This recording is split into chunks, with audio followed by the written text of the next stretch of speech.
So people have been asking how to receive dollars in OP. So I don't know if OP actually put it out there that they are actually accepting dollar, but I can tell you for free, OP is not accepting dollars. It's free.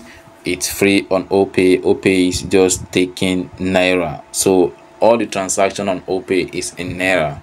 They are not accepting any dollar. So you can't receive dollars on OP.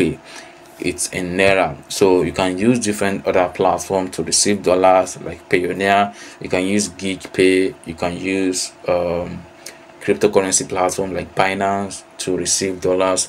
But for OP, you can only transact within naira. So there's no dollar option on the platform.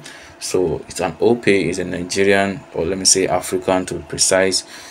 It's an African platform, so they trade naira, not dollars, and that is all you can actually get on this platform.